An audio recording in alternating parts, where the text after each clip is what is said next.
Olá, olá, 5 de junho de 2020. Confira as principais notícias desta sexta-feira. OAB acompanha denúncias de fraude no sistema de cotas em universidades no Maranhão. O estado tem mais de 15 mil curados pela Covid-19.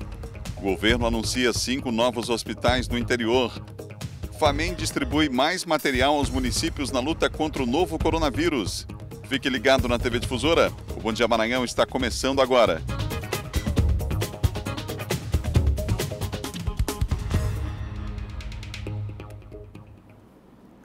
Começando agora aqui na TV Difusora e também nas nossas plataformas digitais, Facebook, Instagram, você nos acompanha por lá também, compartilha com os amigos, hein? Bom Dia Maranhão, o primeiro telejornal da televisão maranhense no ar aqui pela TV Difusora para você. É o que se mantém por mais tempo, inclusive, no ar, né? Bom dia. E a gente só agradece a audiência que cresce cada vez mais aqui na capital e também no interior do estado, hein, gente? E nós vamos começar o programa de hoje falando sobre um escândalo. Denúncias de fraude no sistema de cotas das universidades públicas têm aumentado em todo o país. Aqui no Maranhão, a OAB acompanha os casos e afirma que há falhas que acabam permitindo o ingresso indevido de estudantes nestas instituições.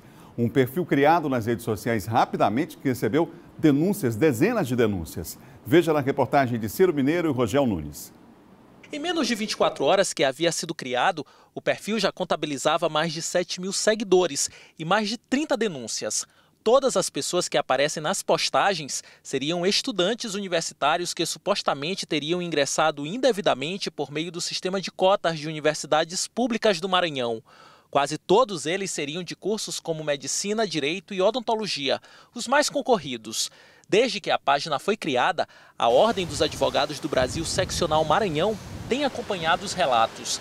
A entidade confirma que os processos para o ingresso por meio do sistema de cotas das universidades estaduais e federais são falhos, ou seja, não avaliam de maneira eficiente para a garantia dessas vagas. Esses processos são falhos, recebemos perante a OAB diversas manifestações e denúncias já ao longo do ano. A gente iria tratar disso de maneira a criar um protocolo, recomendar um protocolo de direcionamento ao atendimento do povo preto nessas cotas, porque parece que não existia de maneira fixa uma comissão, ou essas identificações eram feitas por fotos, ou às vezes somente por uma autodeclaração. Assim como no Maranhão, em outros estados há denúncias semelhantes. O Rio de Janeiro já contabiliza mais de 500 denúncias, São Paulo mais de 300 e Minas Gerais mais de 200 denúncias. Se essas irregularidades forem comprovadas, os estudantes poderão responder criminalmente e até serem expulsos das instituições. Falsidade ideológica, fraude. É preciso analisar o direito, ele não cabe analogia. Então é preciso analisar caso a caso, ou seja, interpretar cada caso concreto para que a gente possa, a lei de cotas ela prevê também algumas tipificações, então a gente prevê que é preciso primeiro um estudo, é um momento da gente receber essas denúncias, convocar as autoridades que são as responsáveis por essas investigações, para que só depois, em um segundo momento, a gente consiga fazer a tipificação desses crimes com a análise concreta de cada caso que tenha sido fraudado. Os estudantes universitários que se sentirem lesados ou injuriados por conta das postagens poderão procurar a Polícia Civil. Até o fim da tarde desta quinta-feira, ninguém havia procurado o Departamento de Combate a Crimes Tecnológicos da Superintendência Estadual de Investigações Criminais para formalizar qualquer tipo de denúncia. Ninguém formalizou nenhuma ocorrência policial sobre esse fato. Então, logo a pessoa faça o registro da ocorrência, a gente toma um termo de depoimento dela, faz os prints e faz todos os procedimentos cabíveis para mandar para o judiciário. A Polícia Civil poderá atuar, inclusive, na identificação do autor ou dos autores das postagens. Tudo que é feito na internet deixa rastro. A gente é capaz, sim, de localizar. Como eu disse, algumas medidas são necessárias para fazer representações cautelares ao judiciário, para que sejam encaminhados ao Twitter, ao Facebook, ao Instagram, para que eles nos forneçam informações. A investigação sobre esses abusos aí, crime cibernético, precisa ser feita com rigor, mas também precisa ser feita uma outra investigação, ainda bem que ela está em curso, a OAB está acompanhando pelo menos, né, e está provocando aí as instituições nesse sentido, porque a gente está falando de vagas em universidades públicas. São vagas públicas que estariam sendo ocupadas de forma indevida a partir do processo de seleção. A gente vai continuar acompanhando aqui, claro que há o espaço aqui para as instituições se manifestarem sobre o assunto também, as universidades, mas nós vamos continuar acompanhando casos como esse.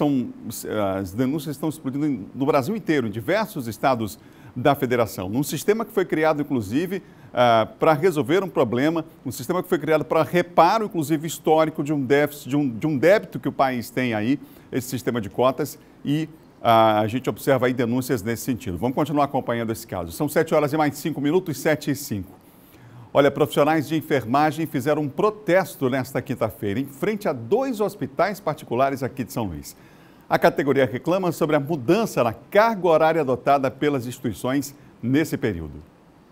Auxiliares e técnicos de enfermagem reivindicaram principalmente pelo fim da escala 12 por 36 horas, que estariam sendo obrigados a cumprir desde que o número de casos pela Covid-19 aumentou consideravelmente no estado.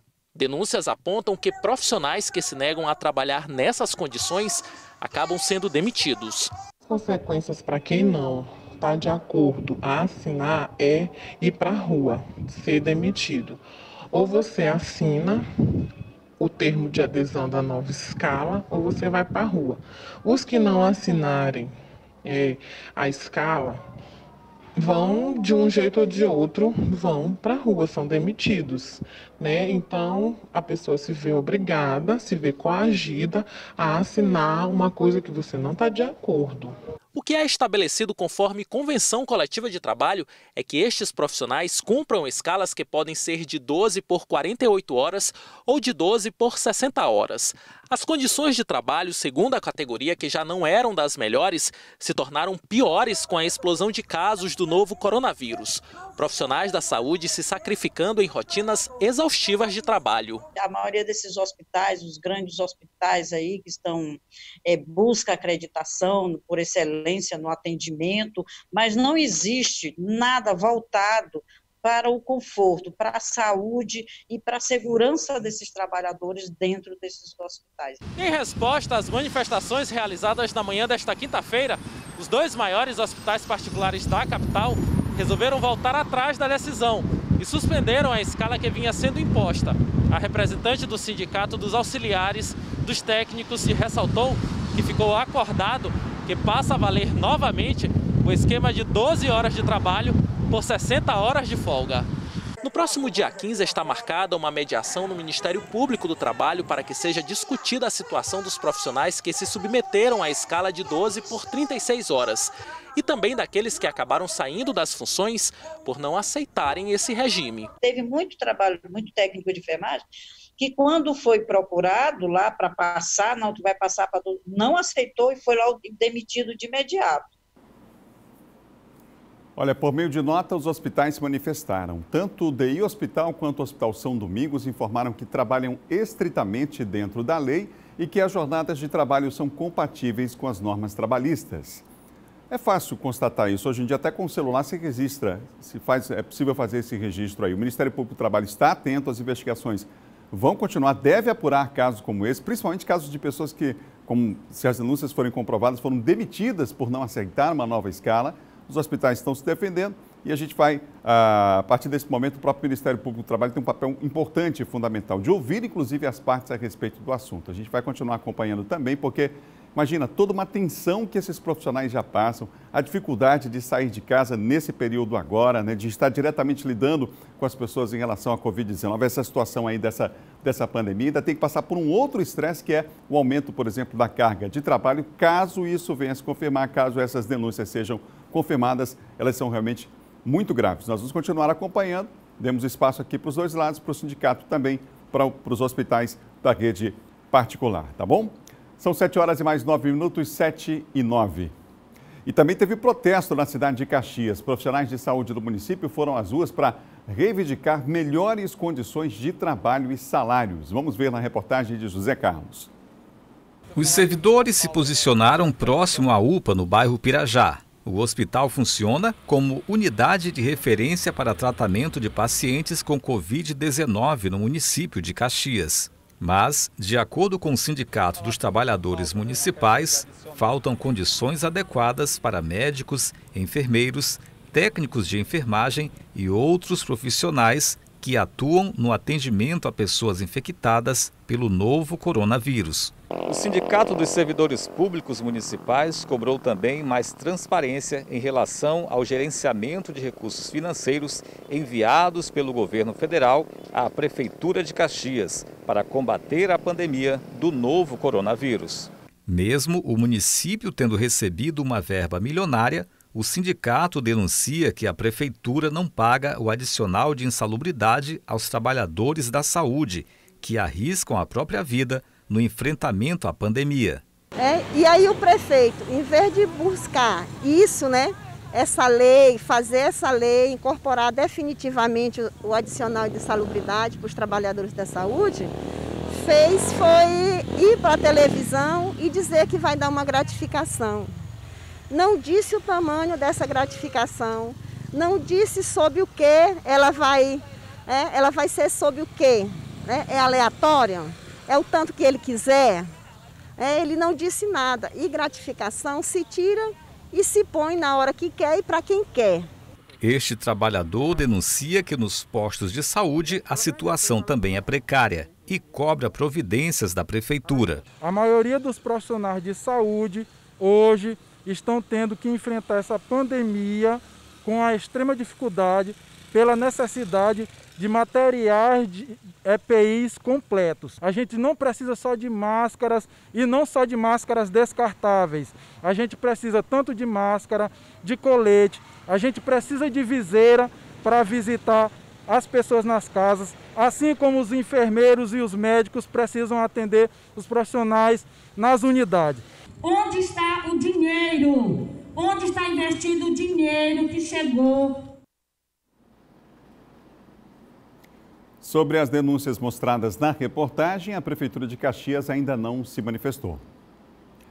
Nós vamos atualizar agora os números da Covid-19. São 7h12. Comigo ao vivo, Eduardo Ericeira, aqui do Bom Dia. Eduardo, o último boletim da Secretaria de Estado da Saúde, que números você tem?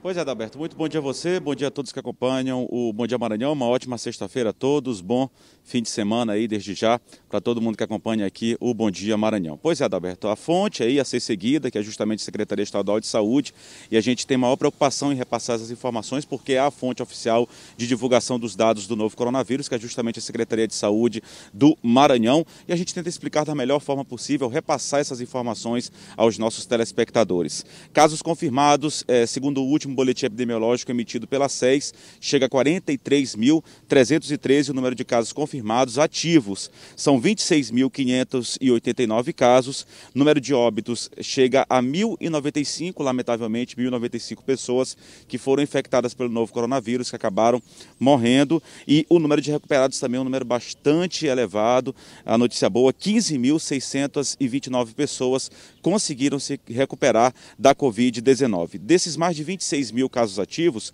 pessoas que ainda estão infectadas pelo novo coronavírus, 25.320, a grande maioria cumpre aí isolamento domiciliar, apresenta sintomas leves da doença, pode estar se medicando, mas se encontra em casa com sintomas leves, se recuperando, felizmente. 802 estão internados em leitos de enfermaria, sendo 190 em leitos da rede privada e 612 em leitos da rede pública. 467 estão internados em leitos de UTI, que são aqueles pacientes mais graves, 96 em leitos da rede privada, hospitais aí da rede privada, e 371 em leitos de UTI da rede pública de saúde aqui do estado do Maranhão. Uma notícia animadora, Adalberto, a gente vem falando que o número de casos vem diminuindo aqui na Grande Ilha, que aí compõe a capital São Luís, além da capital maranhense, também os municípios de São José de Ribamar, Pasto do Lumiar e Raposa. Esse número nas últimas 24 horas de novos casos confirmados chegou a 33. Claro que na segunda-feira a gente havia falado, no início da semana a gente falou que a notícia boa é que quando não fosse registrado nenhum caso confirmado.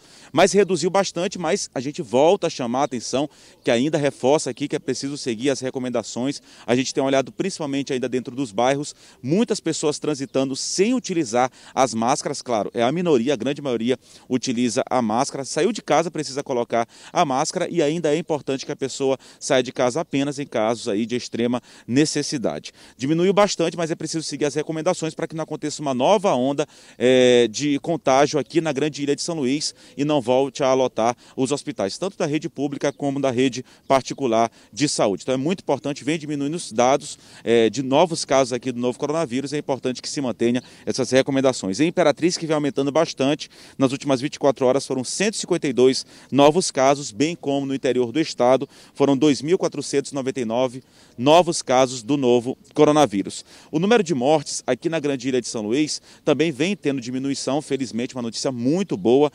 Na capital São Luís foram 6 mortes, mas a gente lembra que nesses dados que são repassados pela Secretaria Estadual de Saúde, que tem toda a responsabilidade no repasse desses dados, por isso é um dos estados que teve melhor transparência na avaliação, algumas pessoas que acabam morrendo, que é feito aí justamente esse teste e logo após que é contabilizado, dias depois, porque justamente não há essa confirmação. Então, a Secretaria Estadual de Saúde só pode fazer essa confirmação que a morte foi pela Covid-19 quando o teste saiu o resultado do teste. Mesma situação acontece também em outros estados, com a divulgação dos dados pelo Ministério da Saúde. Então, foram 6 mortes pela Covid-19 na capital maranhense, 2 em Paço do Lumiar e 1 em São José de Ribamar, totalizando aí 9 mortes nas últimas 24 horas. No interior do estado também uma grande quantidade de mortes, quase 20 pessoas perderam a vida aí, que foram infectadas pelo novo coronavírus. A gente chama a atenção para o município de Imperatriz. Segundo dados da SES, só nas últimas 24 horas foram 8 pessoas que foram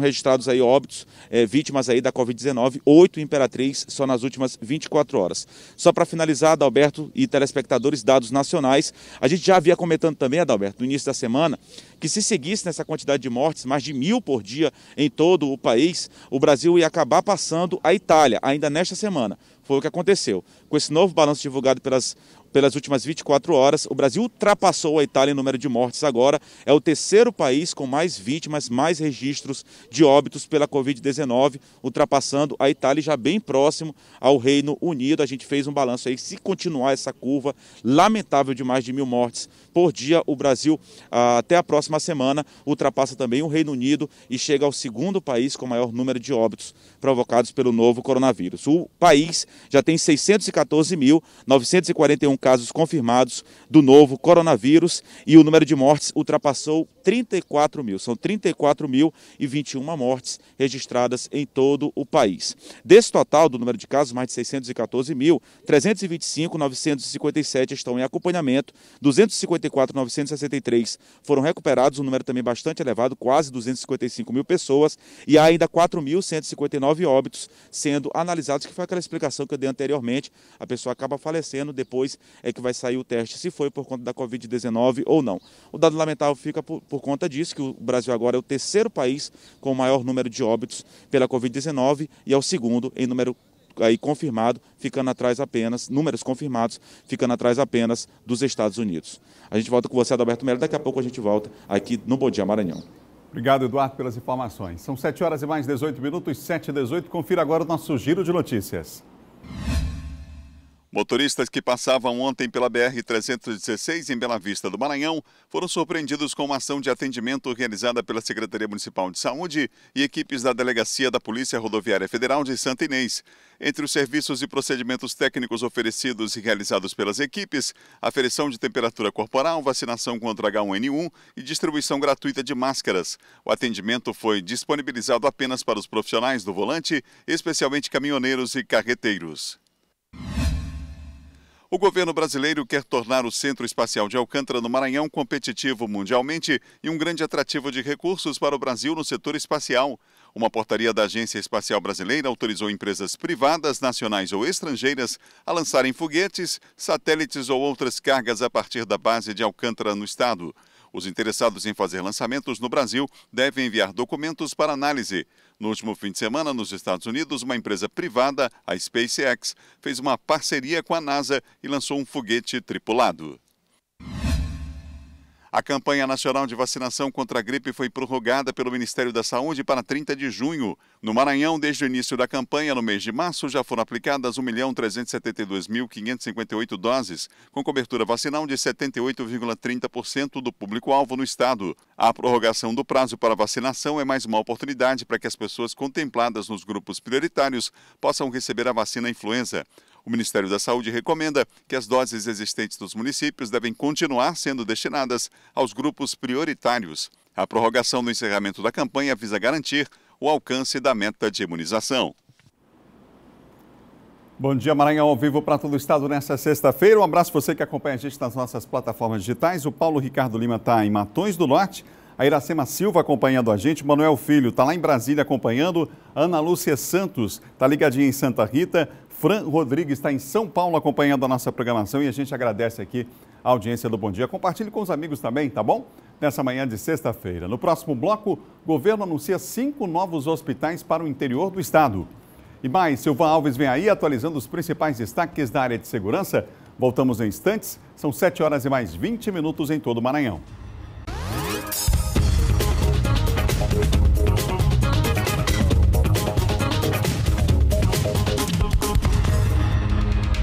São 7 horas e mais 23 minutos. Você ligado no Bom Dia Maranhão nessa manhã de sexta-feira, hein? Você ligado aqui na TV Difusora. Quero mandar um abraço para o pessoal que acompanha a gente nas redes sociais, no Instagram e também no Facebook. Muita gente acompanhando lá em São Paulo. No Pará, por exemplo, a Flaciane Pinto está ligada com a gente. A Neilza Tavares está em Rosário acompanhando a nossa programação. O Rafael está em Arari, acompanhando também a TV Difusora pelo nosso Facebook. No Facebook e no Instagram, transmissão nas nossas plataformas digitais aqui do Bom Dia Maranhão. São 7 horas e mais 24 minutos, 7h24, e agora a gente fala de segurança.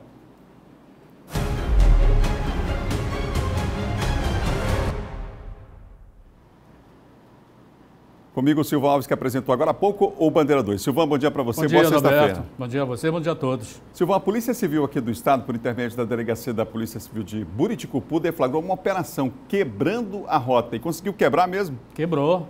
Foram 340 quilos, uma quantidade grande, né, de maconha prensada. Olha aí a quantidade. Exatamente, 340 quilos de maconha prensada e 4 pessoas presas. O que vinha acontecendo? A polícia vinha fazendo uma investigação porque eles estavam usando rotas por dentro saindo das rodovias tradicionais e pegando atalhos, acessos, por onde não havia uma fiscalização para que eles pudessem fazer a distribuição dessa droga com mais facilidade. A polícia começou uma investigação de meses, dias de campanha, conseguiu chegar a uma dessas rotas, onde inclusive havia até um acampamento, uma espécie de acampamento, onde eles deixavam a droga durante um certo tempo de repouso e iam tirando em quantidades médias, né, para fazer a distribuição, para não chamar muita atenção do grande volume de droga transportada. Inclusive dessa quantidade aí já havia cerca de 50 quilos já separados que estavam prontos para serem entregues ou para serem distribuídos. Além disso, uma moto roubada foi encontrada em poder desses indivíduos e mais um telefone celular também que estava com registro de roubo. Eles foram levados para a delegacia e todos autuados em flagrante. Silvan, um policial do BPTUR conseguiu prender 2 indivíduos em uma moto Honda Titan cinza com uma garupa com um revólver, inclusive. A pessoa estava com um revólver lá, calibre 38, não é? Como é que foi essa ação? Explica pra gente. O policial estava saindo de serviço ontem pela manhã e virou... as pessoas têm que tomar muito cuidado, porque logo cedo, por volta de 5 horas, 6 horas da manhã, os bandidos estão assaltando. E lá na parada, lá em frente ao Pop Center, ali na Avenida Gerando de Albuquerque, na Coab, tinha essa dupla lá, numa moto que estava assaltando os passageiros. O policial passou, percebeu e acabou reagindo. Houve troca de tiros, porque esse que foi baleado teria atirado contra o policial, ele foi baleado na perna, levado para o hospital e o outro abandonou a moto e fugiu correndo. Essa moto, mais o revólver 38 com a cápsula deflagrada, que foi apreendido pela polícia, foram encaminhados lá para a 6ª delegacia lá do bairro da Coab. Esse assaltante aí baleado, ele foi levado para o Hospital Socorrão 2. Obrigado, Silvan. Bom final de semana em casa. Semana. Isso. Final de semana em casa. Bom dia, Adalberto. Ótimo fim de semana para você também. Silvan, que chega cedinho aqui, 6 da manhã, apresenta o Bandeira 2 para todo o estado pela TV Difusora. São 7 horas e 27 minutos. Vem comigo aqui, ó. 5 novos hospitais serão abertos no interior do Maranhão. Importante, principalmente nesse momento que a gente percebe que na capital os números melhoram, mas a Covid-19 continua avançando no interior do estado. Né? Eduardo Eliceira tem para nós os detalhes dessa informação que é extremamente importante. Eduardo. Pois é, Adalberto, no final do bloco anterior justamente falava isso, desse avanço no interior do estado, que é algo que vem acontecendo não só aqui no estado do Maranhão, mas em outros estados, essa expansão dos casos aí do novo coronavírus, deixando a região metropolitana e se espalhando pelo interior do estado, então justamente há essa preocupação dos governos. Aqui no estado do Maranhão vai acontecer essa expansão, lembrando que essa expansão já acontece desde o início da pandemia, desde o primeiro caso, registrado lá no dia 17 de março, aqui no estado do Maranhão, claro, com uma atenção maior, como os casos explodiram aqui na região metropolitana, aqui para a Grande Ilha, e agora também as atenções se voltam mais ainda para o interior do estado. Já teve esse início, esse processo de expansão com a inauguração de vários leitos, a exemplo do Hospital de Campanha em Açailândia, no município de Imperatriz, também a disponibilização de novos leitos em outras cidades.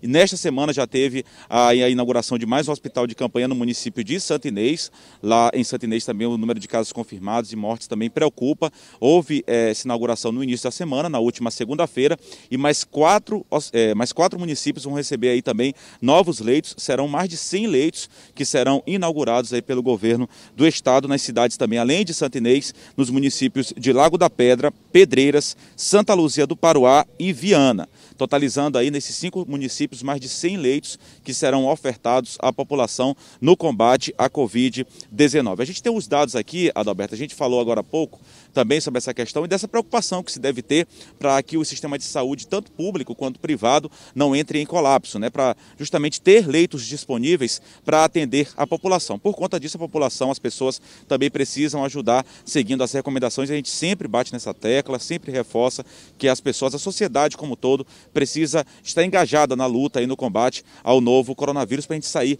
o mais rápido possível e voltar à normalidade. Adalberto, aqui na capital, na Grande Ilha de São Luís, melhor dizendo, na capital maranhense, nos municípios que formam a Grande Ilha, os leitos de UTI já ultrapassam 90% de ocupação. Lembrando que a capital maranhense tem recebido pacientes do interior do estado, mais de 93% de ocupação, é preciso que pelo menos não chegue aí aos 100%, e os leitos de enfermaria, uma folga aí bem maior, 26%, pouco mais de 26% de ocupação, mas também é preciso seguir as recomendações para que não lote, não superlote, na verdade, de uma vez só, todas as pessoas infectadas procurem de uma só vez e o sistema de saúde entre em colapso, que é justamente isso aí que as autoridades, os próprios profissionais de saúde pedem, né? No município de Imperatriz, leitos de UTI teve uma folga em relação a ontem, quase 76%, 75,93% de ocupação de leitos de UTI no município de Imperatriz, leitos de enfermaria, que a situação é bem mais preocupante, mais de 90% dos leitos de enfermaria em Imperatriz estão ocupados. Nas demais regiões, leitos de UTI, uma taxa acima de 75% de ocupação, e leitos de enfermaria, uma taxa de 82% de ocupação. A gente percebe que os leitos, tanto de UTI quanto de enfermaria, ainda tem uma ocupação muito elevada, todos aí, com exceção de enfermaria aqui na Grande Ilha, todos acima de 70%. A gente tem que baixar pelo menos para 50% para tentar receber com mais tranquilidade essas pessoas que ainda vão se infectar pelo novo coronavírus, até estabilizar essa curva que possa descer. Então é muito importante que as pessoas sigam as recomendações sanitárias para evitar o contágio pelo novo coronavírus. A gente volta com você, Adalberto Mello. Obrigado, Eduardo. Gente, é hora de conferir agora a previsão do tempo para essa sexta-feira. Será que vai chover? Em São Luís, tempo parcialmente nublado, com possibilidade de chuva. Mínima de 25, a máxima 31 graus. Segunda maior cidade do estado, Imperatriz, recebendo o abraço de toda a nossa equipe aqui do Bom Dia. Céu parcialmente nublado, com possibilidade de chuva também por lá. A mínima 23, mas a máxima 34 graus, muito quente, né? Lá em Caxias, céu parcialmente nublado, com possibilidade de chuva, a mínima de 21, a máxima de 31 graus, segundo o Laboratório de Meteorologia da UEMA. Mais 3 cidades no nosso mapa, no GEL, é o Núcleo Geoambiental da Universidade Estadual do Maranhão, Bacabal, Balsas e Pinheiro. Em Bacabal, no sul, céu parcialmente nublado, possibilidade de chuva por lá, mínima de 23, máxima de 32 graus. Em Balsas, em Bacabal, é isso. Em Balsas, no sul, agora sim, céu parcialmente nublado, com possibilidade de chuva leve e isolada, mínima de 21, máxima de 33 graus. Na Baixada Maranhense, Pinheiro, com céu parcialmente nublado, possibilidade de chuva leve a partir do horário da tarde. A mínima 22 e a máxima é de 30 graus em Pinheiro, que também acompanha a nossa programação aqui pela TV Difusora. A gente vai para o intervalo. No próximo bloco, a Assembleia Legislativa aprova a lei que suspende a cobrança de consignados durante a pandemia. E mais, a FAMEM, a Federação dos Municípios, distribui mais material aos municípios na luta contra o novo coronavírus. Vem aí, Diogo Trim, também o Bloco de Política. São 7h32 agora, um instante só.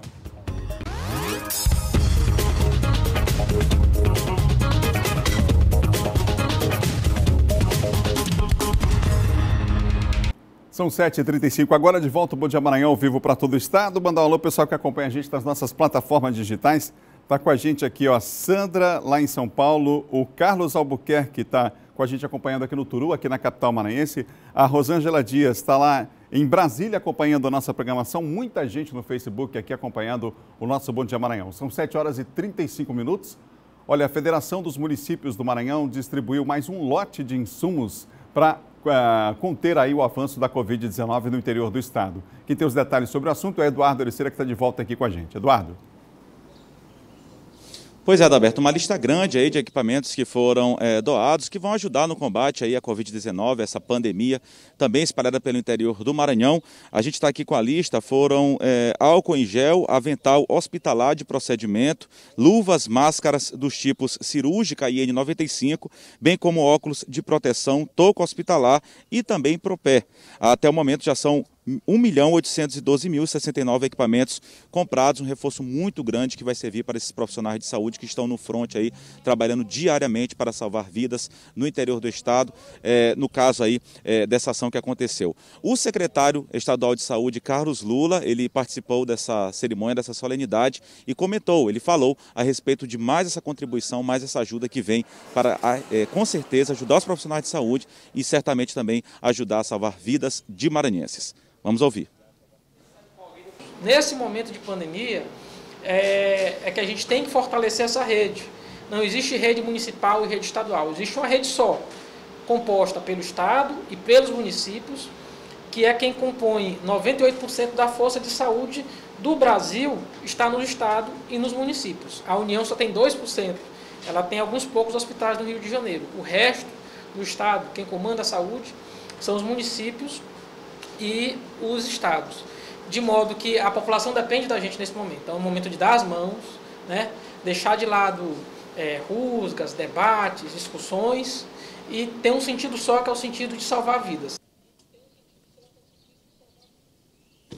Pois é, foi o que a gente disse, né? O foco é salvar vidas, vão contribuir muito com os profissionais de saúde, é preciso que a população entenda isso, que vai contribuir não só com os governos estaduais, aqui no caso do Maranhão, com o governo do estado, com as próprias prefeituras municipais, mas também com os profissionais de saúde, com o sistema público de saúde, evitando aí o contágio pelo novo coronavírus, já que em muitos lugares o sistema já está sobrecarregado, esses profissionais de saúde já estão trabalhando sobrecarregados, mas com muito afinco e amor para salvar essas vidas. Quem também comentou, falou a respeito dessa contribuição, foi o prefeito de Igarapé Grande, Erlânio Xavier. Vamos ouvir.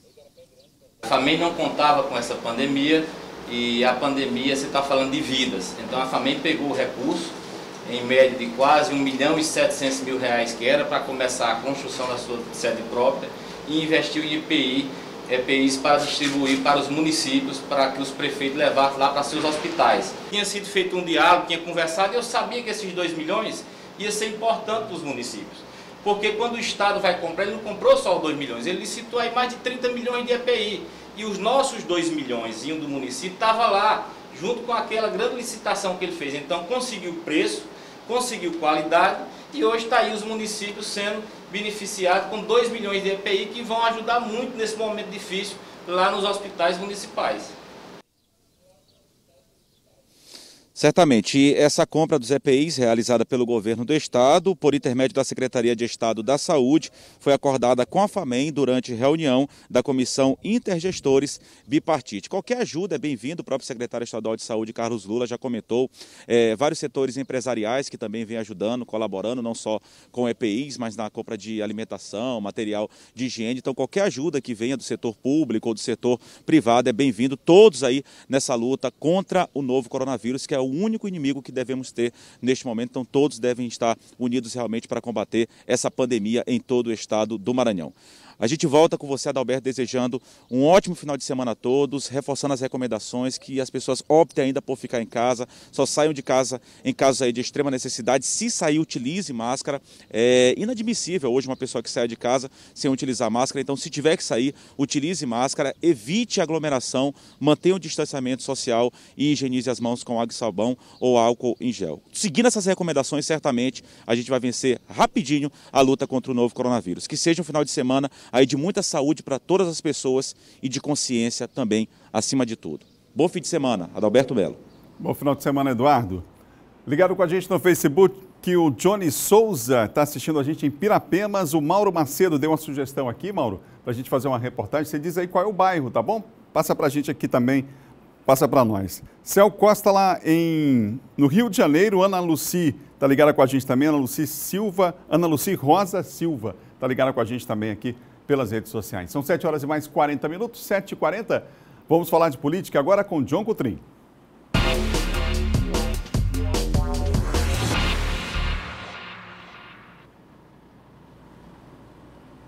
Comigo, John Coutrin, nessa manhã de sexta-feira. John, bom dia para você. Bom dia, Adalberto. Bom dia a todos. Ô, John, o deputado Zé Inácio ganhou um manifesto em defesa de candidatura pelo Partido dos Trabalhadores. Está confirmado, então?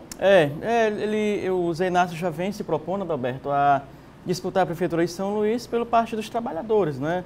E ele ganhou aí uma carta ontem, um manifesto de defesa do seu nome por uma ala, né? Uma vertente ali do Partido dos Trabalhadores aqui no Maranhão.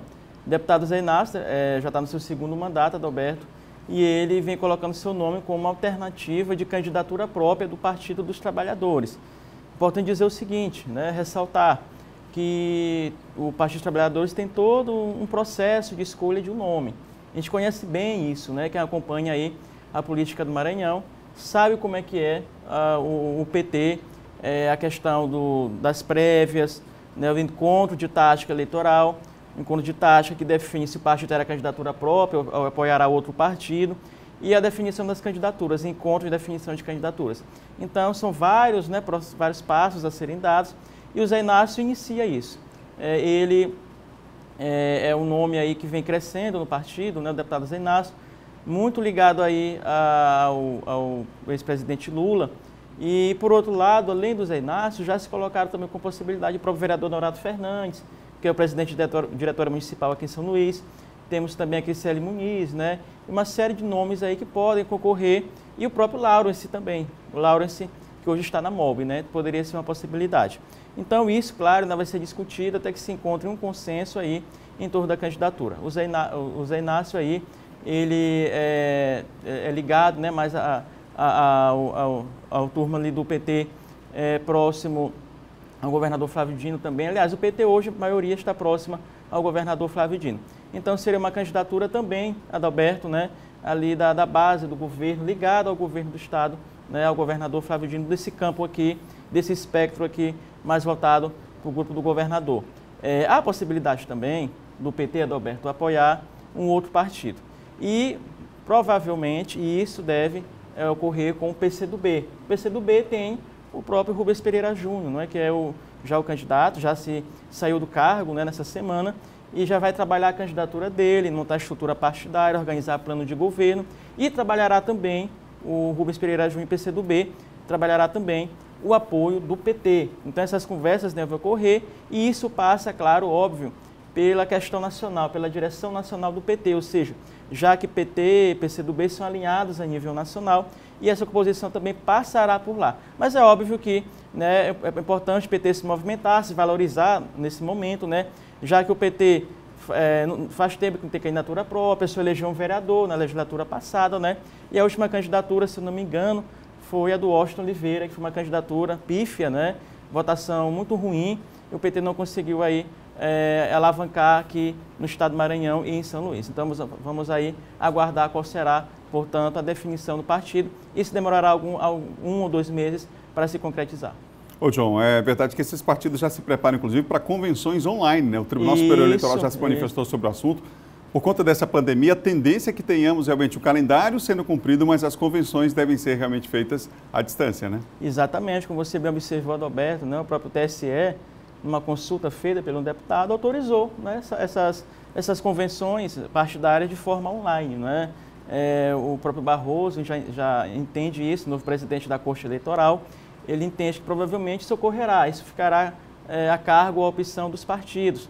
É muito importante porque já é uma primeira sinalização, né, Alberto, do que pode ocorrer daqui para frente, ou seja, se já as convenções partidárias já podem ocorrer de forma online, isso é um indicativo de que também outros processos podem ocorrer também de forma virtual, né, de forma remota. Então já é uma possibilidade também até de adiamento das eleições para novembro ou dezembro. Né? Se o TSE já autoriza isso, é porque sabidamente entende que pode, portanto, aí a pandemia não passar agora, né, e se recorrer a esses recursos, né, digitais. Então, os partidos podem se preparar, portanto, aí. A gente sabe que as convenções, né, a gente sempre lembra da Alberto, as convenções aí, muita gente, né, bandinha, né, aquela coisa toda. Esse ano vai ser diferente. Ô, John, vários líderes de oposição pedem que as pessoas não protestem nas ruas contra o Bolsonaro, inclusive 2 senadores aqui do Maranhão. Isso. Ontem, eles divulgaram uma nota, uma carta, na verdade, né? Líderes desses partidos, por exemplo, líder do PDT no Senado, o senador Everton, líder do Cidadania, né, no Senado, a Elisiane Gama, né, o Randolfo Rodrigues também, da Rede, né, e outros partidos também, o próprio PT também se manifestou, contrário, né, a essas manifestações, as pessoas irem para as ruas domingo. Por quê? O que eles argumentaram, Roberto? Primeiro, a questão da pandemia, né? Eles acham que não é momento das pessoas estarem aglomeradas, né, nessas manifestações, nesses encontros. Ainda é um risco, né, muito grande. Eles pontuaram também até em relação à questão da própria defesa da vida, né? Ou seja, da segurança da vida, porque há umas manifestações de finais de semana também marcadas aí, contra a democracia, né, defendendo intervenção militar, autoritarismo. E é preciso ter esse cuidado. E é preciso ter esse cuidado. E também o presidente Bolsonaro, Adalberto, também já se manifestou também. E ele avalia também que não é bom ter manifestação no final de semana. Tá certo. O presidente da Assembleia Legislativa, o deputado Alterino Neto, ele promulgou uma lei que trata exatamente da suspensão por 90 dias do pagamento de empréstimos consignados. Vamos ver, a gente tem um trechinho, inclusive, aqui. Promulguei hoje a Lei 11.274, que suspende o pagamento dos empréstimos consignados, contraídos por servidores públicos estaduais, municipais, ativos e inativos, servidores da iniciativa privada, que terão 90 dias para não pagar essas prestações. O objetivo desta lei é diminuir as dificuldades que muitos maranhenses estão enfrentando, não só por ter que comprar medicamentos, por ter que apoiar familiares e amigos, como porque muitas contas com este isolamento e com mais tempo em casa acabam aumentando, como contas de energia, conta de água. É mais uma decisão da Assembleia que visa diminuir o sofrimento da população maranhense neste período da pandemia. Essa lei é de autoria da deputada Helena do Alibe e Adriano Sarni, com emenda do deputado César Pires. John, bom final de semana. Até segunda, Alberto. Olha, uma das celebrações tradicionais da Igreja Católica, o Corpus Christi, terá alterações este ano. Por conta da pandemia de Covid-19, parte da programação teve que ser cancelada. Ao longo do ano, várias festas importantes já foram comemoradas dentro do calendário católico. A que se aproxima agora é o Corpus Christi. Nós estamos vivendo o ano missionário arquidiocesano e com essas limitações todas também impostas pela situação da pandemia, mas queremos resgatar essa dimensão do ano missionário e também nos inspiramos na multiplicação dos pães, onde tem 2 aspectos para serem realçados. Primeiro, Jesus que multiplica, que sacia a fome daquele povo. Quanta fome nós passamos hoje, às vezes não é só uma fome física, mas nós temos as nossas fomes espirituais, enfim, as fomes existenciais. Jesus é o pão que sacia as fomes mais profundas da humanidade. E o segundo aspecto, que Jesus dá um mandato: dai-lhes vós mesmo de comer. Como missionários e missionárias, nós também somos responsáveis de fazer com que o mundo, as pessoas, sejam também alimentadas pela presença de Cristo. Por enquanto, as celebrações presenciais ainda não são permitidas por recomendação de segurança sanitária. Mas aqui na Igreja Nossa Senhora da Conceição, no bairro do Coradinho, por exemplo, toda a estrutura já está sendo organizada para poder receber novamente os católicos. Os bancos já foram colocados a uma distância de 2 metros. As pessoas que vierem para a celebração, quando voltar a ser presencialmente, vão receber máscaras e também terão disponibilização de álcool em gel. Só que para este feriado de Corpus Christi, alguns rituais religiosos foram organizados nas partes externas das paróquias, em comemoração à data. Missas já estão sendo realizadas por diversas paróquias por meio de transmissões pela internet, utilizando o Instagram, por exemplo. As lives também fazem parte do universo religioso. Uma vasta programação está sendo organizada para a próxima quinta-feira, dia 11 de junho, quando se comemora o Corpus Christi. Missas e até procissões, claro, seguindo as recomendações sanitárias. Todas as paróquias realizam suas celebrações, a Santa Missa, normalmente com a procissão do Santíssimo Sacramento. Esse ano essa procissão certamente será substituída por um passeio ou uma carreata. Isso depende de cada paróquia, cada pároco, cada comunidade tem a liberdade de organizar. Na parte da tarde, das 3 até as 5 da tarde, nós teremos a live Corpus Christi. A live Corpus Christi terá 3 dimensões: oração, louvor, adoração. Também teremos formação, pequenas palestras, pequenas reflexões durante esta live. Ela será transmitida do Santuário Nossa Senhora de Nazaré do Quatraque para todas as pessoas. Corpus Christi, uma data tradicional, né? Inclusive a gente esse ano não vai ter aqueles tapetes, né, que são feitos tão bonitos, né, que a gente acompanha sempre, todos os anos, nos bairros, feito com muito carinho, com muita dedicação para marcar a data. Claro que com esse período de pandemia, as pessoas com o isolamento social devem ficar em casa. A própria programação da igreja foi alterada, como você viu aí na reportagem, uma adaptação. A missa campal também, que reúne muita gente ali na área de Itaquibacanga, em outros bairros da cidade também, várias celebrações acontecendo. É de fato um período, gente, de adaptação. Tudo isso vai passar, se Deus quiser. Um abraço pessoal que acompanha a gente nas nossas redes sociais. A Edilene Gaspar está com a gente em Brasília. Ana Luci Rosa Silva com a gente. O Wagner Lopes está aqui na capital São Luís.